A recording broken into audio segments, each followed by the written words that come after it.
सो थोड़ा सा बड़ा चैप्टर है, एक कोशिश करेंगे एक ही क्लास में इसे कवर करें। लाइव मित्रों को मेरी वॉइस सही आ रही है दोस्तों? Yes sir. ठीक भैया, ओके जी, let's start today's topic.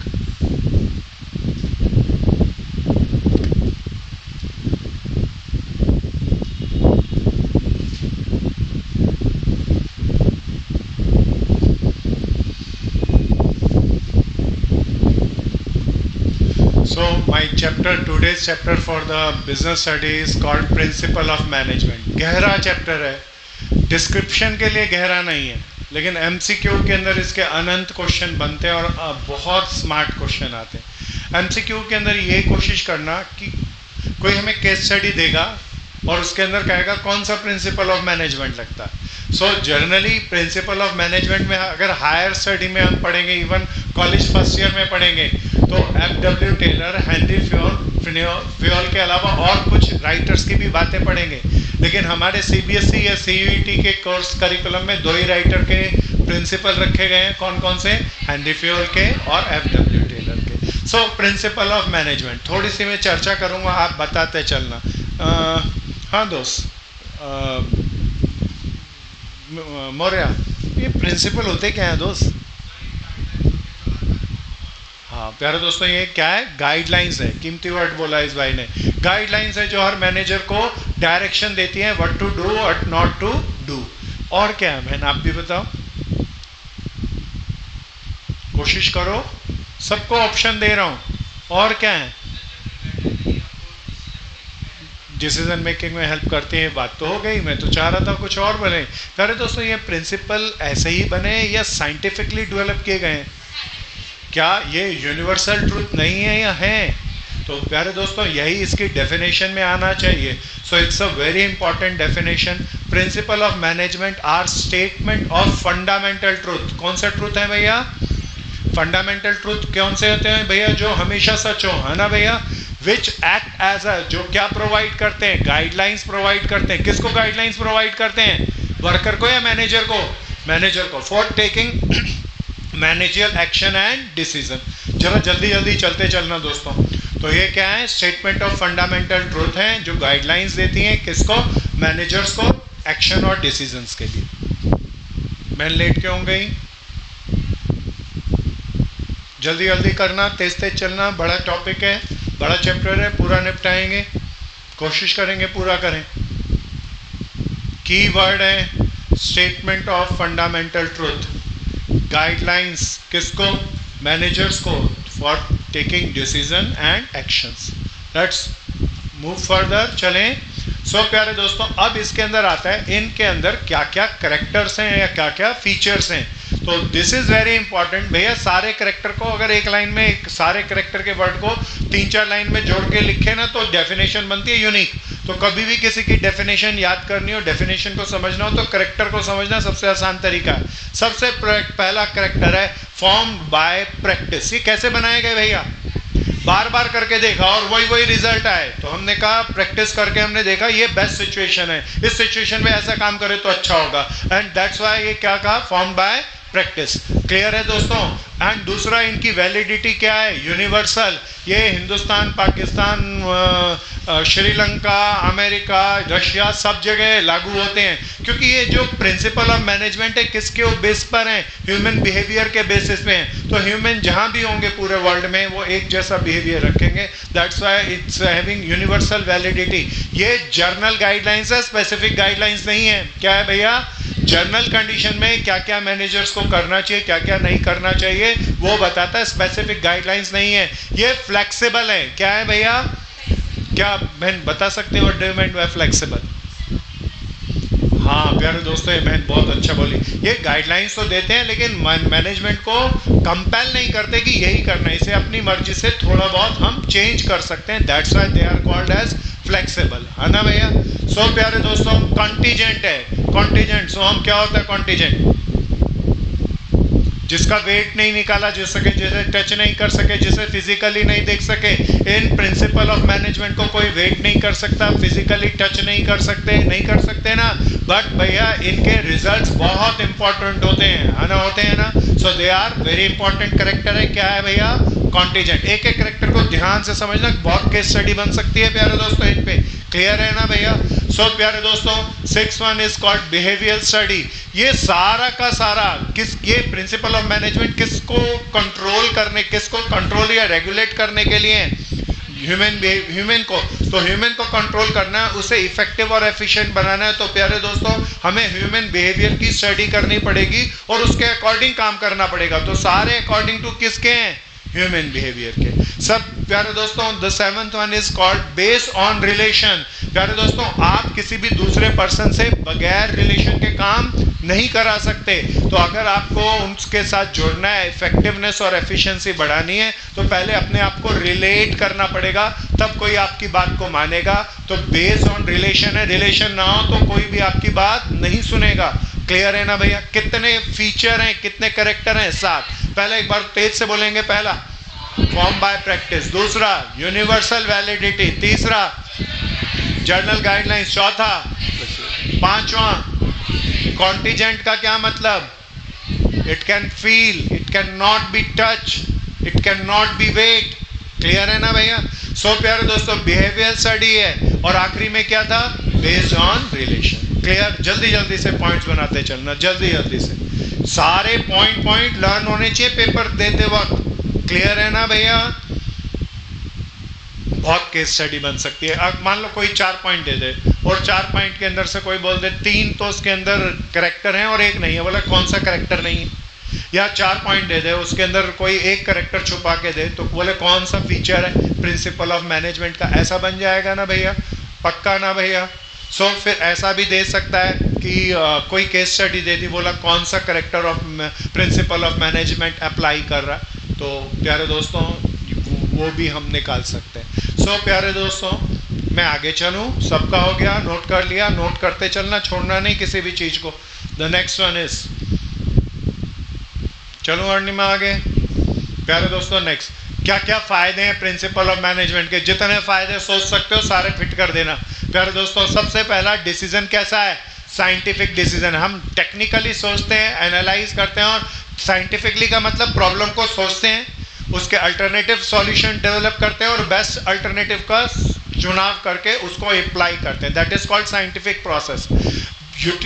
Best utilisation of resources है, इसकी हेल्प से जितने भी रिसोर्सेज हैं हमारे पास, मैन मटेरियल मशीन, 3 M होते हैं रिसोर्सेज, तीनों का बेस्ट यूटिलाइजेशन कैसे करें, ये प्रिंसिपल उसके लिए गाइडलाइंस देते हैं। ये गाइडलाइंस किसको दे रहे हैं? मैनेजर को। तो मैनेजमेंट में हेल्प करते हैं ना भैया, ये मैनेजर्स को अकॉर्डिंग टू एनवायरनमेंट चेंज होने में हेल्प करते हैं। सो डायनामिक हैं। क्या है ये प्रिंसिपल?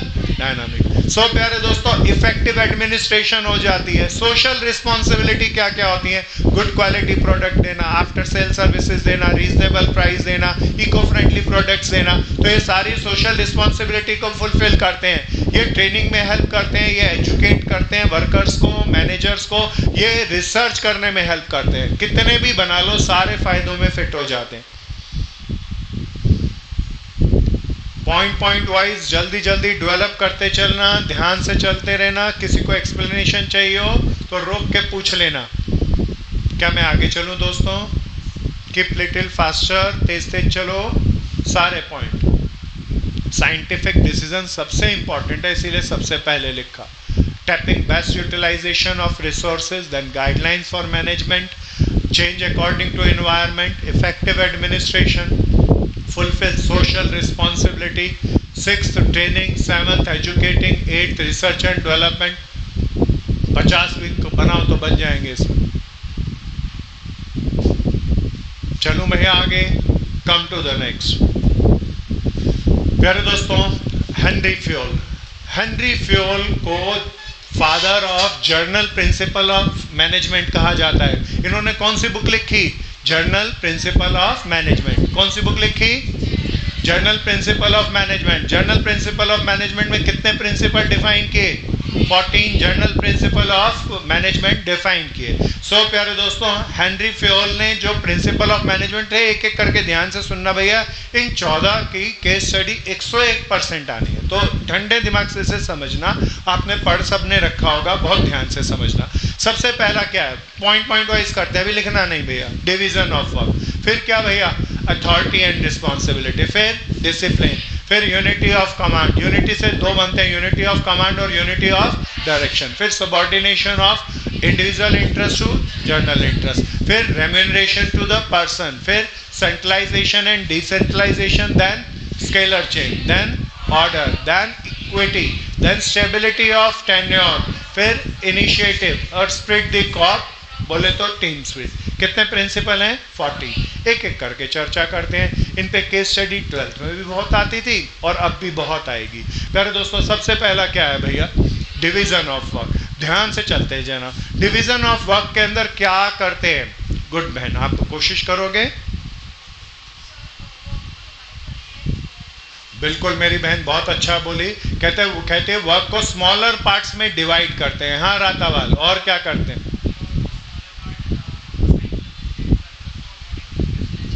हाँ मेरे दोस्तों, ये और भी अच्छा हुआ।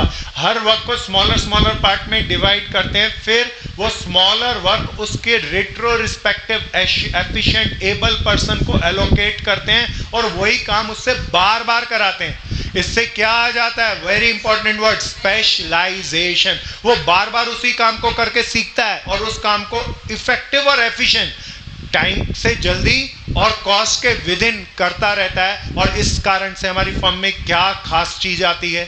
स्पेशलाइजेशन। क्या आ जाता है भैया? स्पेशलाइजेशन में दो चीज आती है, इफेक्टिवनेस और एफिशिएंसी। टाइम से जल्दी करने लगता है और विद इन रिसोर्सेज करते हैं। सो इंप्रूव क्या करती है? एफिशिएंसी। देखना मैं कुछ चार्ट बना के लेके आया। पहला चार्ट क्या कहता है? सारे काम को अलग अलग ग्रुप्स के अंदर एलोकेट कर दिया। सारे काम को क्या करा?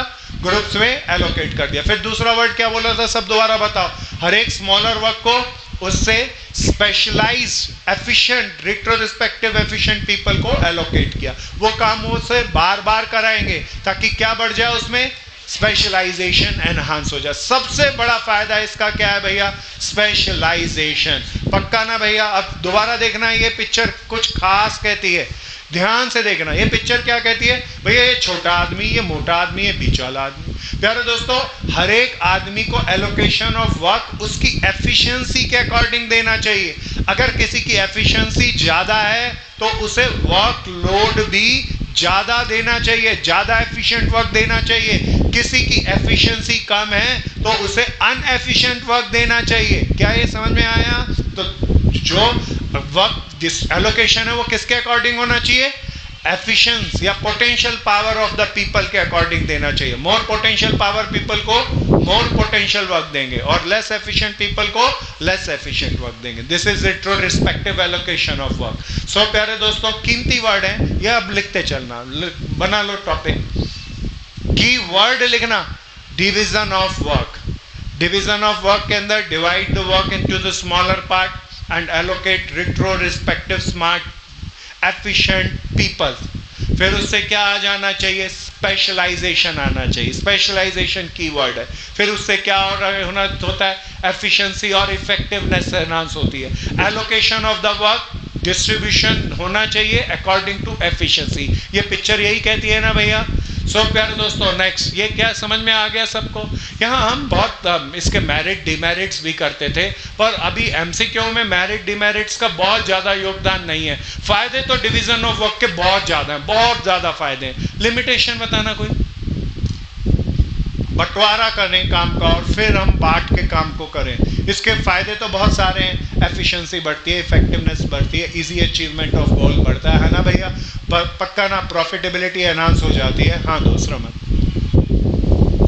डिवीजन ऑफ वर्क के अंदर ये भाई कह रहा है, बढ़िया कह रहा है, नो इनोवेशन, रिजिडिटी होती है। एक काम जिसको देंगे वो उससे वही कराते रहेंगे, वो डेवलपमेंट नहीं कर पाएगा। नो पर्सनल डेवलपमेंट, वो तो एक ही बात है। So no innovation, no personal development. आप दोस्त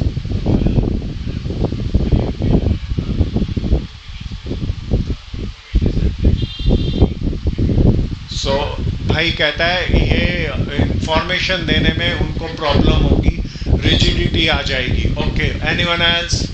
सर डुप्लीकेशन ऑफ वर्क होएगा। डिवीजन ऑफ वर्क के अंदर डुप्लीकेसी ऑफ वर्क नहीं है। 3 वर्कर हैं हमारे, तो तीनों की एफिशिएंसी देख के उसके अकॉर्डिंग एलोकेट करेंगे, तो डिवीजन ऑफ वर्क नहीं। हाँ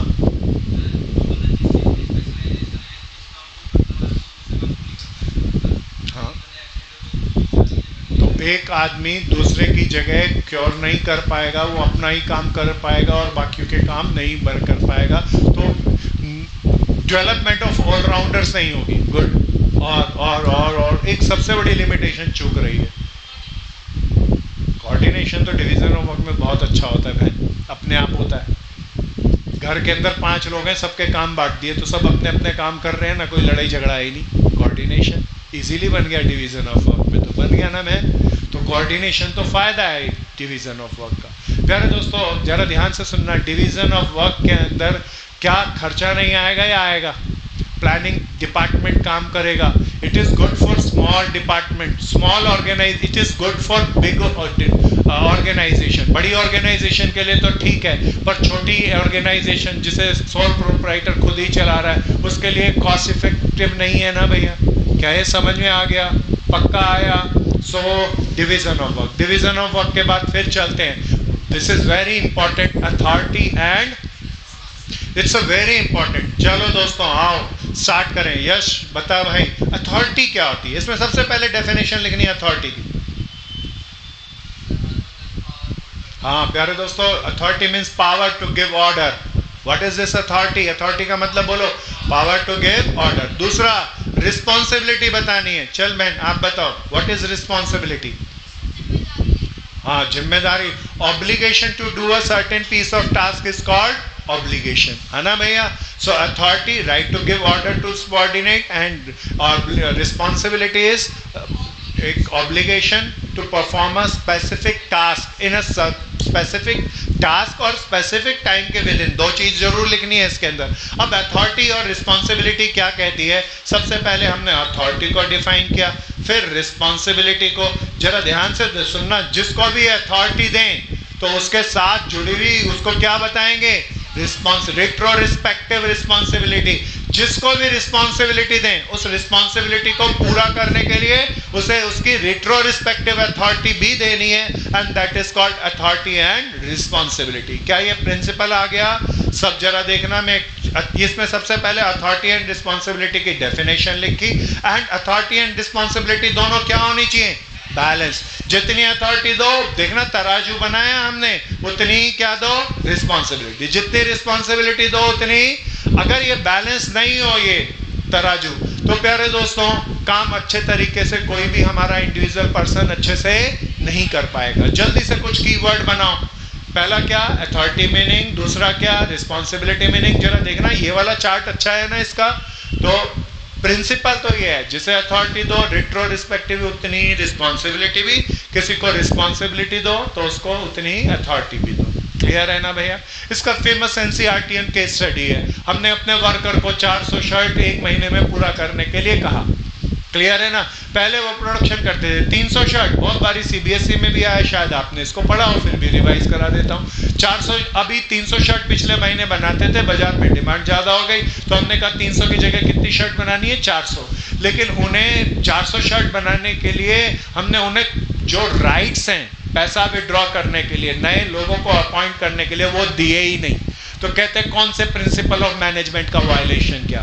that is called authority and responsibility. तो हमने क्या दिया? रिस्पॉन्सिबिलिटी तो दिया, पर रिट्रोस्पेक्टिव क्या नहीं दिया? अथॉरिटी नहीं दिया। आर यू गॉट इट भैया? सबको आ रहा है? आ गया भाई? सो नेक्स्ट वन इज, नोट बनाते चलना, अथॉरिटी एंड रिस्पॉन्सिबिलिटी के बाद प्यारे दोस्तों इनके अंदर कॉमन है। अगर लिमिटेशन बोले तो कॉमन लिमिटेशन है सारे प्रिंसिपल की, रिजिडिटी है ना भैया? ये फ्लेक्सिबिलिटी नहीं आने देती, ये पर्सनल इंडिविजुअल डेवलपमेंट को प्रोहिबिट करती है ना भैया? सो प्यारे दोस्तों not suitable generally for small firm. बड़ी फर्म के लिए सुटेबल है पर स्मॉल फर्म के लिए सुटेबल जनरली। ये कॉमन लिमिटेशंस हैं इसके अंदर। फिर हम आगे चलते हैं, क्या था नेक्स्ट? डिसिप्लिन। हाँ रमन सिंह, डिसिप्लिन क्या होता है दोस्त? रूल्स एंड रेगुलेशन फॉलो करना। मेरे भाई डिसिप्लिन बताओ, डिसिप्लिन को कैसे डिफाइन करेंगे? हाँ, अपने लिमिट्स के विद इन काम करना चाहिए। हाँ मैं तिशा,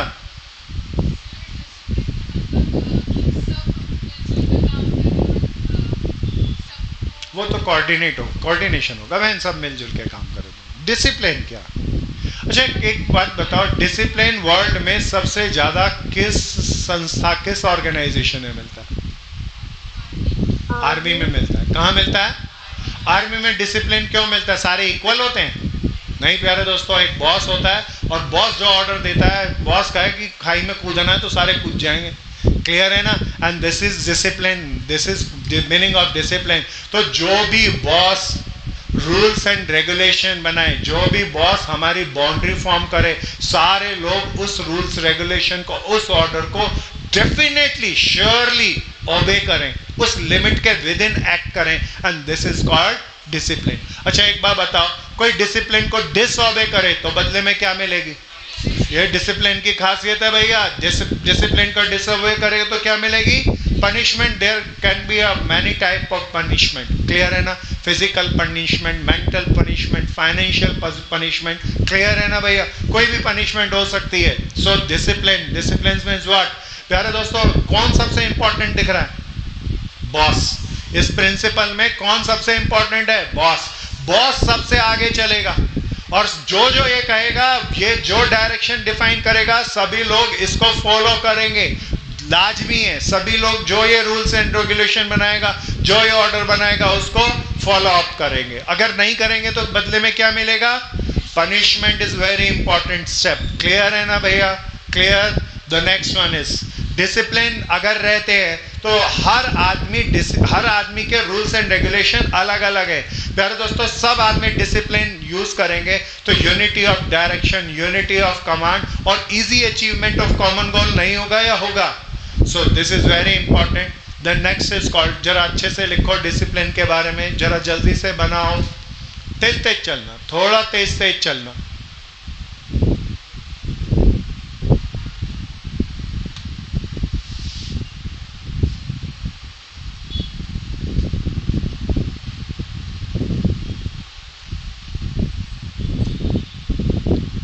अच्छा, एक केस स्टडी पूछता हूँ, ध्यान से सुनना। केस स्टडी है, आप एक फैक्ट्री के प्रोडक्शन मैनेजर हैं। कौन से मैनेजर हैं? आपने आज अनाउंस किया कि कल वेरी इमरजेंसी वाला डे है, प्रोडक्शन के ज़्यादा बर्डन्स आ गए, इसीलिए कोई भी पर्सन लीव पर नहीं रहेगा। तो 100% अब प्रेजेंट के लिए आपने सबको ऑर्डर दिए। आपके सारे लोग आ गए, लेकिन there are 200 workers in your plant. उसमें से एक वर्कर नहीं आया। एक वर्कर आपने पता करा क्यों नहीं आया, तो वो बीमार हो गया, इस कारण से नहीं आया। क्या यहाँ वायलेशन ऑफ डिसिप्लिन है? सोच के बोलना। Yes sir. बोलो बोलो बोलो बोलो। Yes sir. बोलो बोलो। Yes sir. प्यारे दोस्तों, मेरे कई मित्र कह रहे नहीं, बेचारा बीमार हो गया। बेचारे पे क्यों आ गए? Discipline is discipline. अगर किसी फौज के अंदर कहा लड़ाई चल रही है हमारी पाकिस्तान के साथ, और बोला बीमार हो चाहे कुछ भी हो, लड़ने के लिए सारे आ जाना, बीमार हो तो घर बैठे रहोगे? क्लियर है? चाहे कुछ भी हो, हाथ टूटे पैर टूटे, डिसिप्लिन मीन्स द डिसिप्लिन। तो पक्का वायलेशन ऑफ डिसिप्लिन है। भाव में मत बहना। साइंटिफिक प्रिंसिपल ऑफ मैनेजमेंट कर रहे हैं, इसीलिए प्रिंसिपल को सोचना। क्या ये समझ में आ गया? ऐसी केस स्टडी आती है प्यारे दोस्तों, तो भाव में मत बह जाना। चलें आगे। So that is discipline. Next भैया, डिसिप्लिन के बाद unity of command. Unity of command का मतलब, यूनिटी मीन्स वन और कमांड का मतलब ऑर्डर। प्यारे दोस्तों, इसका मतलब एक बॉस ही सबऑर्डिनेट को ऑर्डर देगा। एक बॉस ही सारे सबऑर्डिनेट को ऑर्डर देगा। That is called unity of command. देखना, इसका ये राइट अप्रोच है, दिस इज द बॉस और ये सारे subordinate, and this is the wrong approach. Subordinate को दो बॉस से ऑर्डर नहीं मिलने चाहिए। अच्छा, दो बॉस से ऑर्डर मिले तो गड़बड़ होती है। क्या होती है गड़बड़? कंफ्यूजन होता है भैया वो।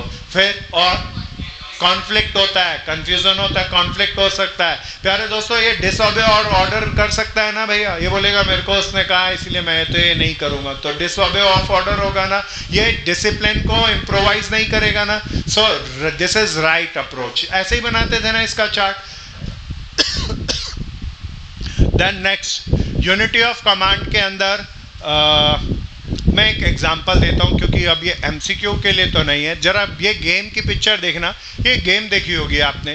तो एक मित्र है, एक पर्सन को वो बताते जा रहा है कि कौन सा डाई को अब राइट लेफ्ट रखना है, राइट रखना है, पट्टी बांधी हुई है उसने आइस पे, और इसका ये सुन सुन के और ऊपर ऊपर लिखता रहेगा और सबको जोड़ देगा तो जीत जाएगा। सारे फ्रेंड्स हो हल्ला कर रहे हैं। प्यारे दोस्तों, ये सबकी सुनेगा तो सही कर पाएगा या खाली अपने फ्रेंड की सुनेगा?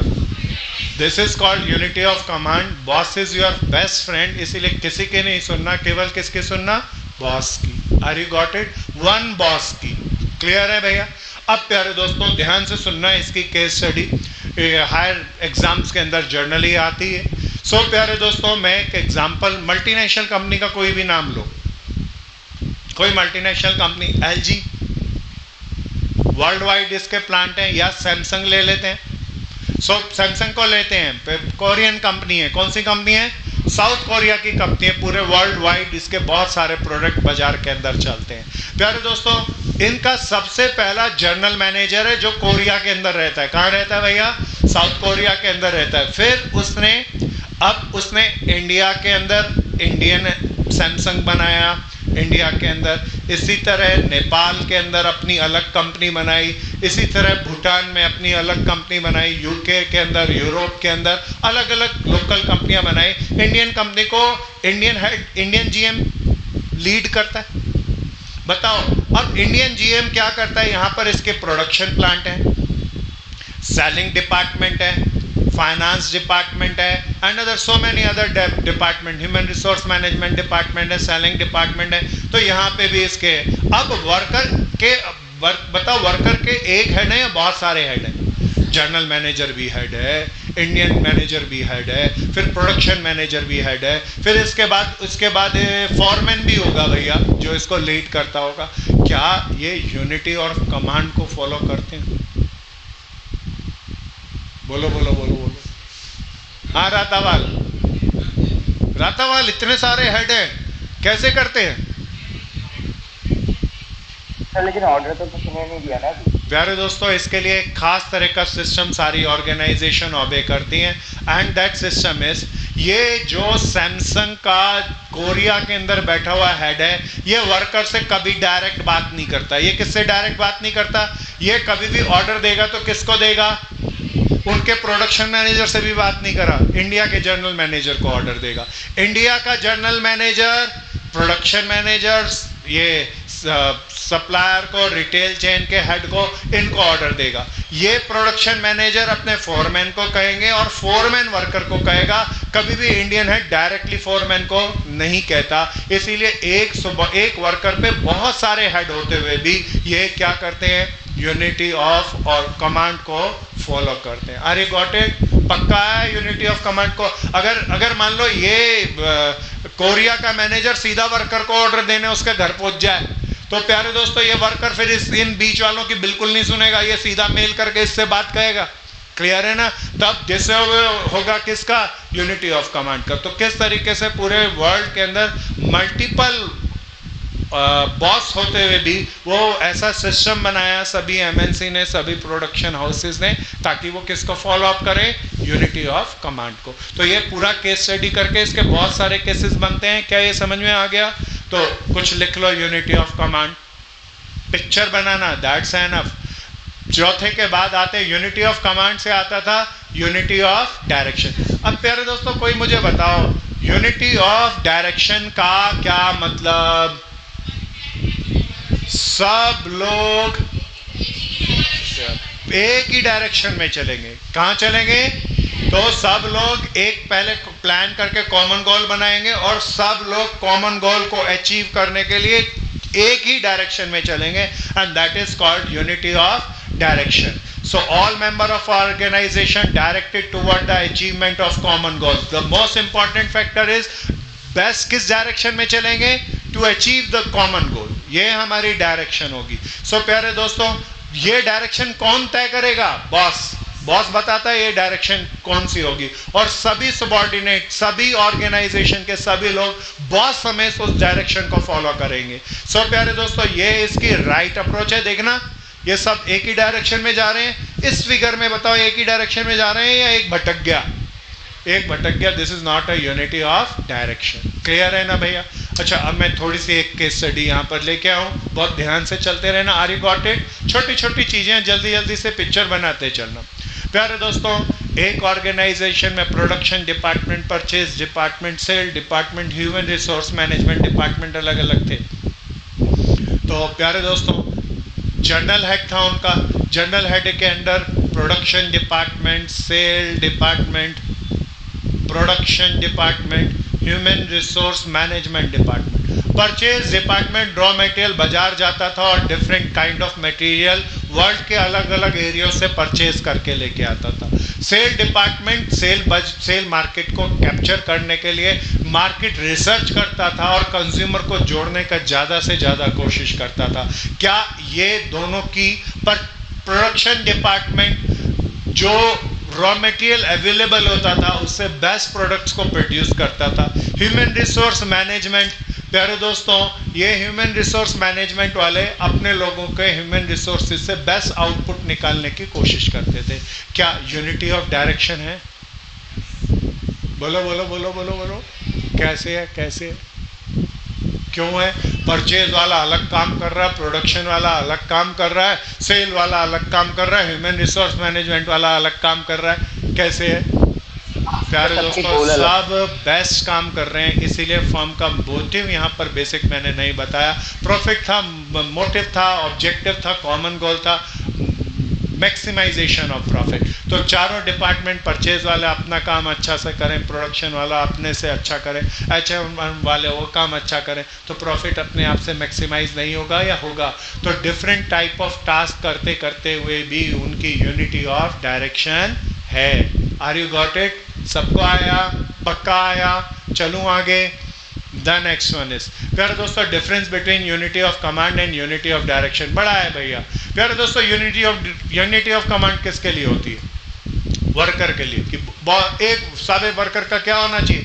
एक बॉस होना चाहिए। ऑर्डर किससे मिलने चाहिए? एक बॉस से। बॉस बहुत सारे हो चलेगा, लेकिन ऑर्डर किससे होने चाहिए? एक बॉस से। प्यारे दोस्तों, यूनिटी ऑफ डायरेक्शन है, पहले मीनिंग लिख लेंगे भाई, सब लोग एक ही डायरेक्शन में चलेंगे, देन दैट इज कॉमन गोल।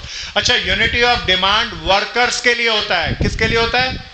लेकिन यूनिटी ऑफ डायरेक्शन पूरी ऑर्गेनाइजेशन के लिए होता है भैया। सब लोग एक ही डायरेक्शन में चलेंगे, चाहे वो वर्कर हो, चाहे मैनेजर हो, चाहे वो टॉप लेवल मैनेजमेंट हो, चाहे जनरल मैनेजर हो। क्या ये समझ में आया भैया? पक्का आया? सो प्यारे दोस्तों, the next one is, sixth principle था, क्या था भैया? Subordination of individual interest to general interest. हाँ कृष्णा, बता भाई, subordination of interest, individual interest to general interest, what it means?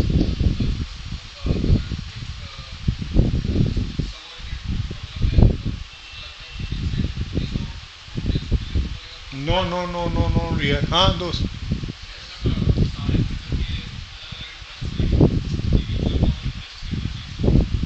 आप कुछ बताए लेकिन बहुत अच्छा नहीं बताए। हाँ कुछ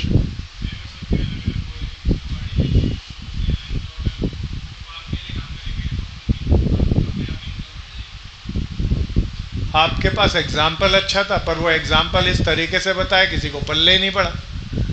सो प्यारे दोस्तों, सबॉर्डिनेशन ऑफ इंडिविजुअल इंटरेस्ट को बहुत सारी किताबें ऐसे लिखती हैं। प्यारे दोस्तों, सबके अपने अपने अलग अलग इंटरेस्ट होंगे, सबके अपने अलग अलग इंटरेस्ट होंगे। पहले गलत वाला बता रहा हूँ, किताबें ऐसा लिखती हैं, ऐसा कह के बता रहा हूँ। सबके अपने अपने अलग अलग इंटरेस्ट होंगे।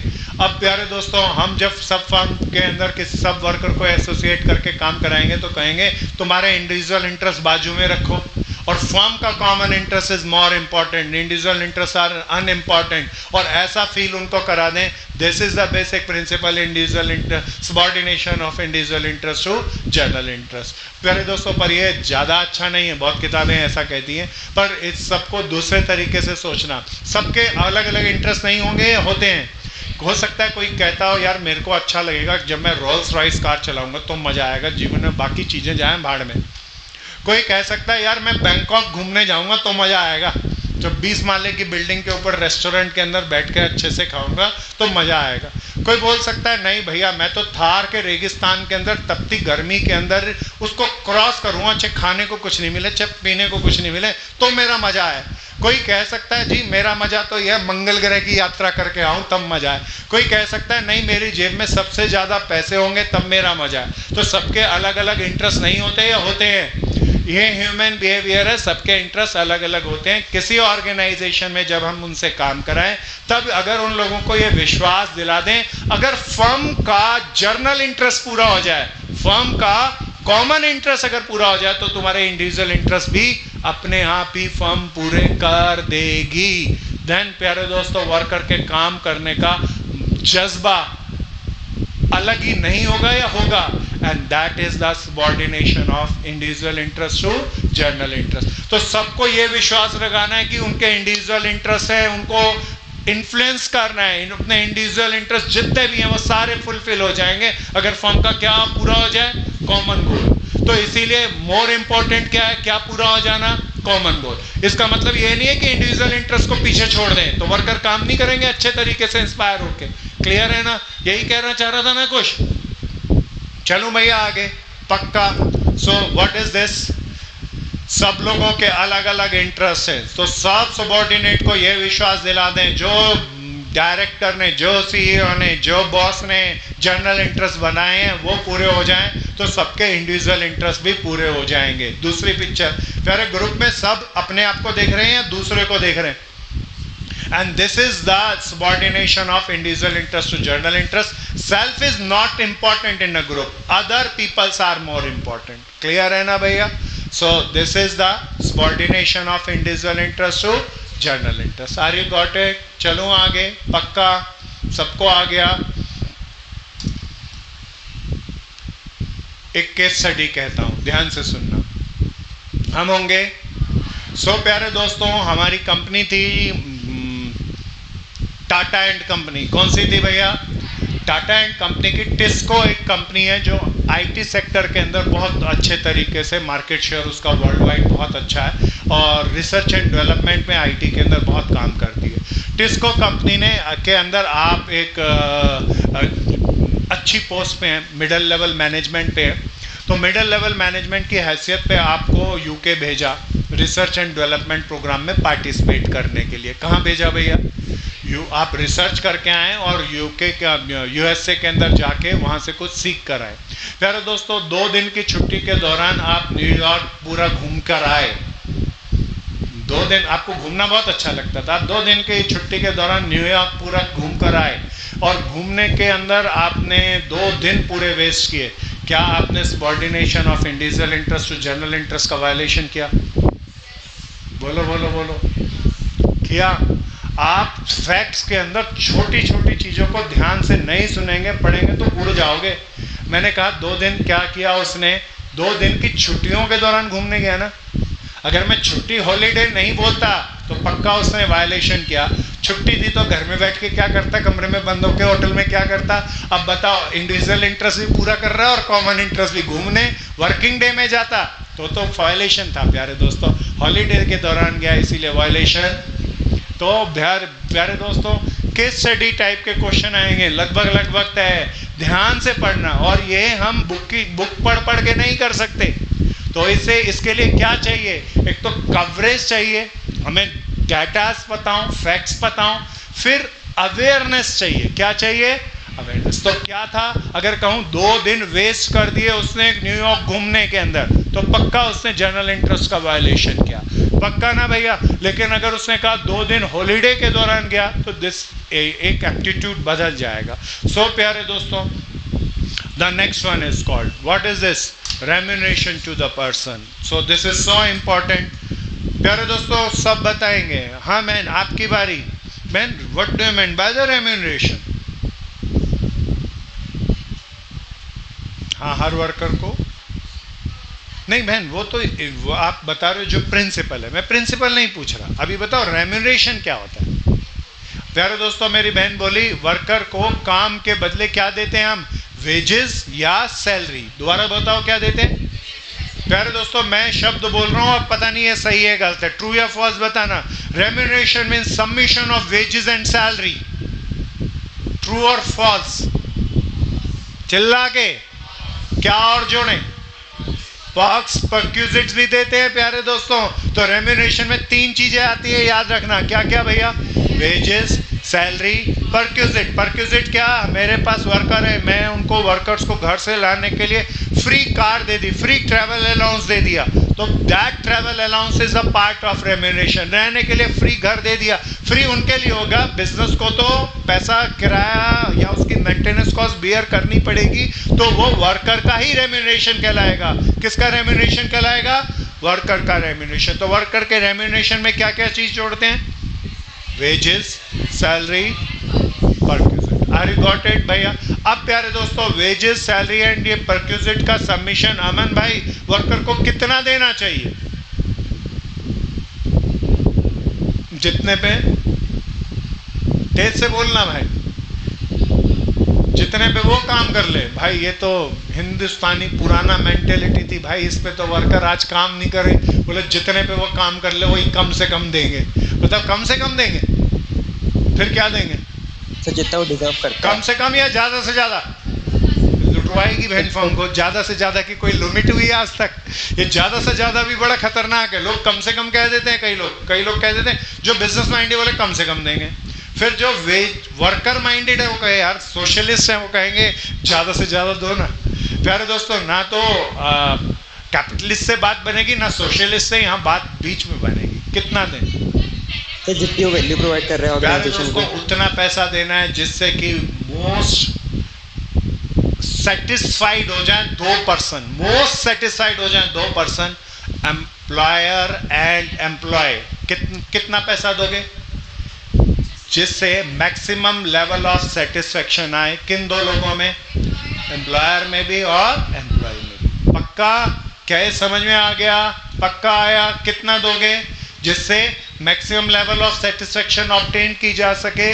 किन में? खाली एम्प्लॉय नहीं, खाली एम्प्लॉयर नहीं, दोनों में। अच्छा, दूसरा रेम्यूनरेशन के प्रिंसिपल ऑफ रेम्यूनरेशन में हेनरी फ्योल ने एक तो यह बात कही कितना वेजेस देना चाहिए, फिर एक बात और कही थी, सब मैन और वुमेन को मतलब फेयर शेयर मिलना चाहिए। मैन और वुमेन को सेम मिलना चाहिए। वो तो इक्वालिटी है ना, इक्विटी प्रिंसिपल आएगा, यहाँ नहीं आएगा दोस्तों, है ना भैया? मैन और वुमेन को इक्वल मिलना चाहिए। भाई बोला कंपिटिटर से हमें ज़्यादा देना चाहिए। मतलब कि आप अगर बीकानेर के सामने दुकान खोलेंगे तो नई दुकान चलाने के लिए अपने वर्कर को बीकानेर वाला 50,000 सैलरी देता तो 55,000 देंगे। भाई वैसे सोशलिज्म तो ठीक है, लेकिन बिजनेस का धंधा करने का IQ अच्छा नहीं है।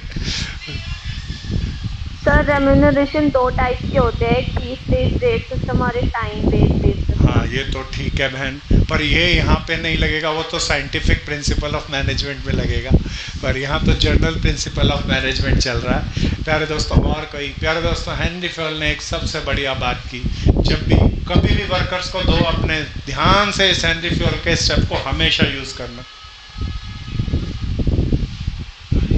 हाँ, तेरे को याद आया, गुड रमन सिंह।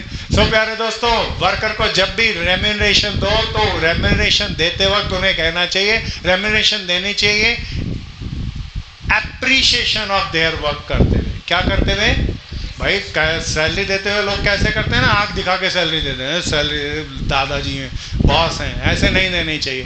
क्या कह के देनी चाहिए? काम बहुत अच्छा किया और ये काम के बदले आपको दे रहे हैं। So always give the remuneration to your respective worker और subordinate in appreciation of their work. उससे काम करने के लिए इंस्पिरेशन लेवल डिफरेंट हो जाएगा। Are you got it?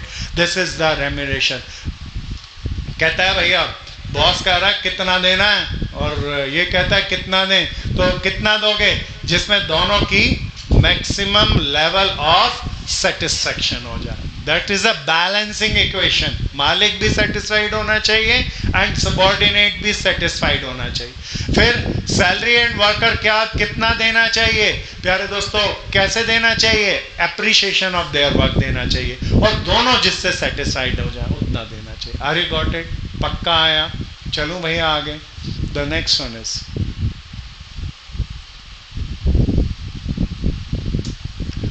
बहुत कीमती है, next general principle of management, that is called centralisation and decentralisation. चिल्ला के बोलें क्या क्या?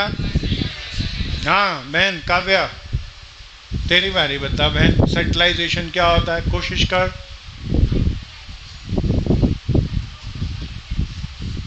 बहुत बढ़िया, जिसमें कंट्रोल एक आदमी का हो और जिसमें एक आदमी का कंट्रोल ना हो, सारे लोग बराबर बराबर क्यों? ये सारे लोग बराबर बराबर के कैसे हो सकते हैं सोहम भाई? नहीं होते हैं दोस्त, कुछ ऑर्गेनाइजेशन में होते हैं। जैसे इस क्लास से अगर मैं गायब हो जाऊं तो तुम सारे बराबर हो, तो डिसेंट्रलाइजेशन, तब क्या होगा? डिसेंट्रलाइजेशन। तो प्यारे दोस्तों, पहले इसके अंदर दो मीनिंग लिखना है। सबसे पहले क्या? सेंट्रलाइजेशन का मतलब, फिर क्या?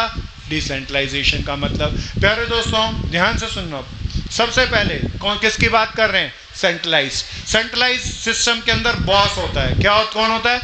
जिसके पास एक्स्ट्रा ऑर्डिनरी एफिशिएंसी और राइट्स होते हैं। दो शब्द बोले, दोबारा बोलो। एफिशिएंसी होते हैं, एफिशिएंसी होती है इसके पास, बाकियों के कंपैरिजन में काबिलियत ज्यादा होती है। इसी काबिलियत के बेसिस पे इसके पास अधिकार ज्यादा आ जाते हैं। Are you got it? So प्यारे दोस्तों, ये अपने राइट्स को यूज करता है, ऑर्डर देता है और बाकियों से ऑर्डर ओबे बाय फोर्स कराता है। बाकी लोगों से ऑर्डर, कोई नई ऑर्डर ओबे करे तो क्या करता है? ये पनिशमेंट देता है। क्या करता है? And this type of system is called centralisation. क्या भैया? Centralisation. The second is called decentralisation. क्या भैया? डिसेंट्रलाइजेशन के अंदर सभी इक्वल पीपल्स होते हैं, सभी equal, highly efficient, highly capable, highly educated people होते हैं, सभी लोग बहुत स्मार्ट हैं। सो प्यारे दोस्तों, तब एक दूसरे को ऑर्डर नहीं दे सकते, एक दूसरे से फ्रेंडली बेस पे, किस बेसिस पे? शेयरिंग बेसिस पे, रिक्वेस्ट टोन पर एक दूसरे से हेल्प लेकर काम करते हैं, and that is called decentralisation. क्या कहते हैं इसको? अब बताओ, एक अच्छी ऑर्गेनाइजेशन में सेंट्रलाइजेशन होना चाहिए या डिसेंट्रलाइजेशन?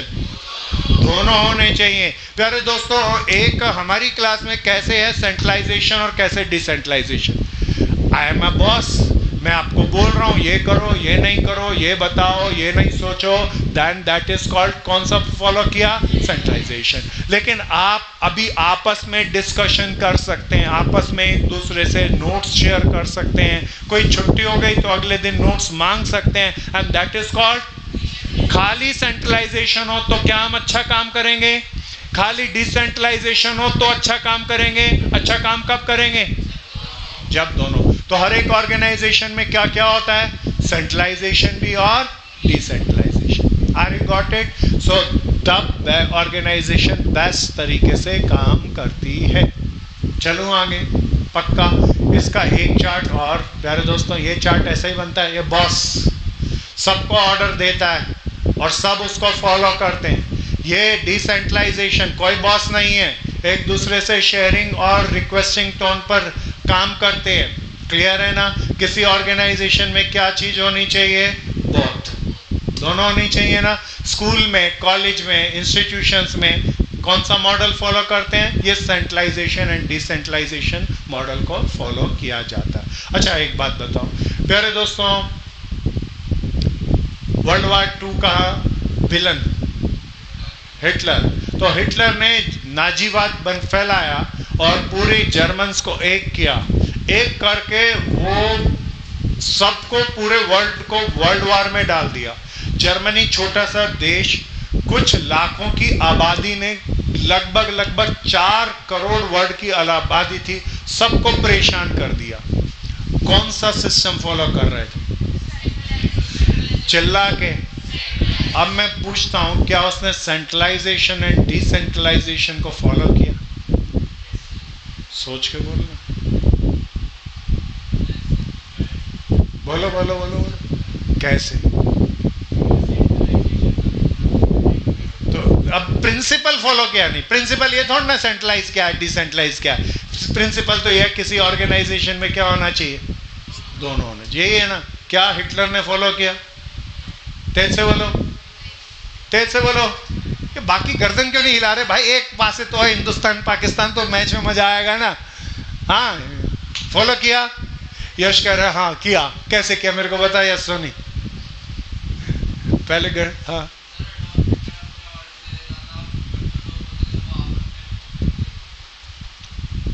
हाँ दोस्त,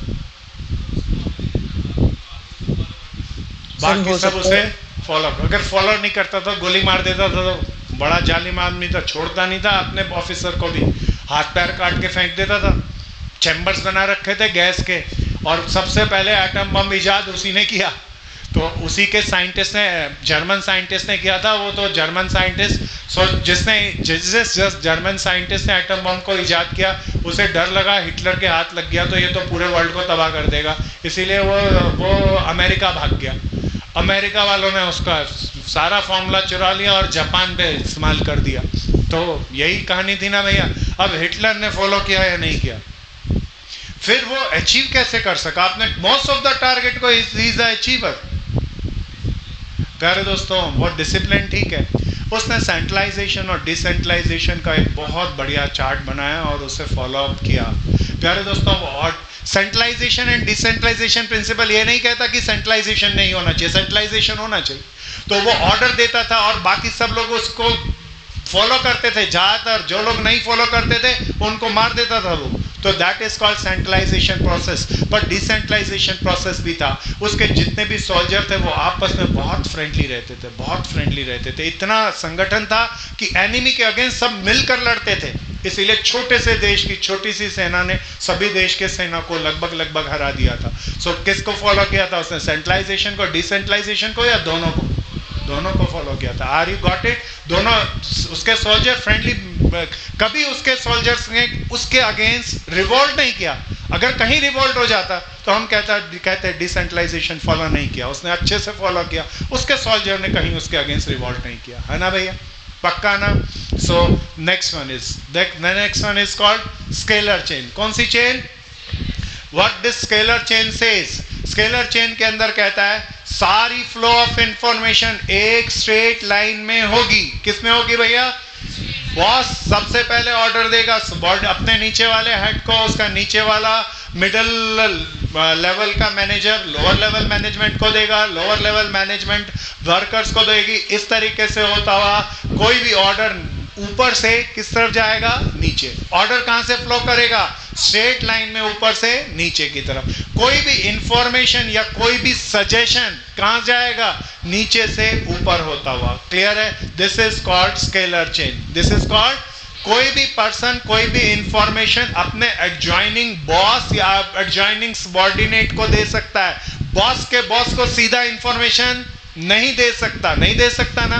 that is called scalar chain. तो प्यारे दोस्तों, स्केलर चेन के अंदर एक बड़ा इंपॉर्टेंट वर्क आता है गैंग प्लंक। क्या आता है भैया?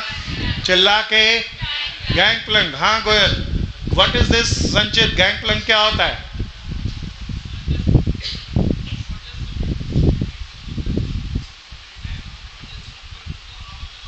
हाँ प्यारे दोस्तों, एक डिपार्टमेंट का आदमी दूसरे डिपार्टमेंट से बात नहीं कर सकता।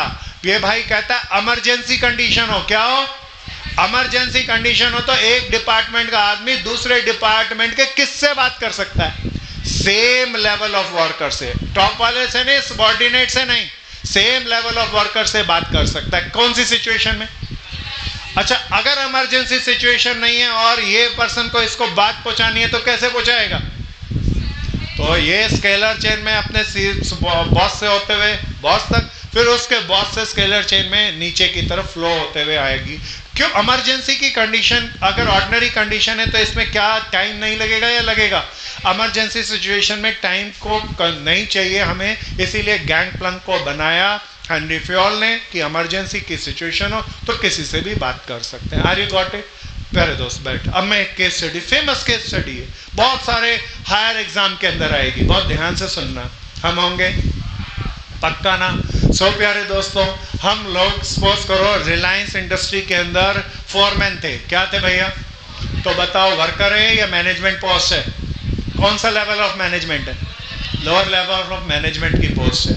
प्यारे दोस्तों ध्यान से सुनना, हम एकदम से इमरजेंसी सिचुएशन आ गई, जिस तरीके आजकल की मार्केट सिचुएशन है, अर्जेंट सिचुएशन हो गई, वॉर हो गई वर्ल्ड के अंदर। भगवान न करे वार हो, वर्ल्ड वार तो बिल्कुल नहीं हो, लेकिन चाइना भिड़ गया इंडोनेशिया से। किससे भिड़ गया? वियतनाम भिड़ गया यूएसए से। तो ये सारे लोग लड़ने लगे तो कंडीशन सिंपल है या इमरजेंसी है? इमरजेंसी की सिचुएशन में आप सीधा पहुंच गए सीईओ के घर। किसके घर? सीईओ के घर, अंबानी बंधुओं के घर पहुंच गया और उससे मीटिंग करने लग गए, डिस्कशन करने लगे। क्या स्केलर चेन को फॉलो किया? इमरजेंसी कंडीशन है, बोलो ना। मेरे कई लोग कह रहे किया, नहीं किया, कई लोग कह रहे हैं। पहले बताओ जो किया, वो तो कहेंगे भैया इमरजेंसी कंडीशन है, बात कर सकते हैं, मालिक से बात नहीं करे तो किससे करे। पर ये नहीं है प्यारे दोस्तों। कहा था सेम डेजिग्नेशन के पीपल से कर सकते हैं। सीईओ के पास जाके इमरजेंसी कंडीशन होगी तो बॉस के पास जाओगे ना प्यारे दोस्तों, कैन नॉट गो। जा सकते हो, ये तुम्हारा अधिकार, पर स्केलर चेन का violation. Are you got it? पक्का ऐसे फंसा फंसा के क्वेश्चन पूछेगा, जरा ध्यान ध्यान से चलना भैया। बताओ स्केलर चेन को फॉलो किया या नहीं किया? पक्का पक्का ना भैया। सो प्यारे दोस्तों, फिर एक आप अपना सीधा, आपका बॉस छुट्टी पे था, this is you, this is your boss. आपका बॉस किस पे था? आप बॉस के पास पहुंच गए, बॉस छुट्टी पे था तो इंफॉर्मेशन पहुंचानी थी, आप इसके पास पहुंच गए और इंफॉर्मेशन दे दी। आप बताओ स्केलर चेन फॉलो किया? बोलो ना, बोलो ना। कहाँ, बॉस तो छुट्टी पे है दोस्तों। नहीं क्या भाई, साइंटिफिकली सोच रहा, दिल से मत सोचना, पहले बता दूं तो बिल्कुल नहीं फॉलो किया। छुट्टी पे एक दिन इंतजार करो, फाइल एक दिन लेट जाएगी पक्का। बट ये वायलेशन है किसका? स्केलर चेन का। क्लियर है ना भैया? तो चलिए आगे चलें। This is called scalar chain. Then principle of order. क्या भैया? हाँ चल बहन, क्या होता है प्रिंसिपल ऑफ ऑर्डर? ना ना बहन बहन, हाँ भैया ये तो सच्ची लगता है घर जचा के रखती है बहन। हाँ मौर्या क्या कह रहा था? यही कह रहा था, हर चीज अपनी अपनी रिट्रोस्पेक्टिव जगह पर अरेंज्ड होनी चाहिए। रिट्रोस्पेक्टिव जगह पर क्या होनी चाहिए? भाई टाइम में समय बीत गया यार, ये तो अच्छा नहीं हुआ, टॉपिक पूरा करना था। चलो, तो दैट इज कॉल्ड। प्यारे दोस्तों ये देखना, ये इसका चार्ट पिक्चर को ले आना, पेन पेंसिल। अब जब आप पढ़ते हैं तो इधर उधर बिखरे रहते हैं, तो पेन की जरूरत पड़ेगी, पेन नहीं मिलेगा पेंसिल पाएगी, ब्रश की जगह कुछ और मिलेगा, रबड़ मिलेगा। तो इस तरीके से अरेंज होनी चाहिए कि सब चीजें आसानी से जब जरूरत पड़े आपके लिए अवेलेबल हो जाए। तो अरेंजमेंट होनी चाहिए, वर्ड कीमती है अरेंजमेंट। तो सारी चीज प्रॉपर सिस्टमेटिक अरेंजमेंट में होनी चाहिए। अब प्यारे दोस्तों, रॉ मटेरियल अगर ठीक ढंग से अरेंज हो, ऑर्डर में हो, रॉ मटेरियल किस में हो? ऑर्डर में हो, तो arrangement of thing is called. अगर चीजों को हम ठीक ढंग से अरेंज करके रखें, then that is called order. और पीपल को, अगर लोगों को अरेंज करके ठीक ढंग से रखें, then that is called social order. कौन कौन सा ऑर्डर? मटेरियल और मशीन को अरेंज करके रखे तो ऑर्डर, और लोगों को अरेंज करके रखे तो सोशल ऑर्डर। तो सोशल ऑर्डर तक आ गया। थोड़ा गहरा चल लिए ज्यादा, तो रोक लें इसको, अगले क्लास के अंदर इस कहानी को जारी रखें। सो प्यारे दोस्तों, आज की क्लास में अभी इतना ही।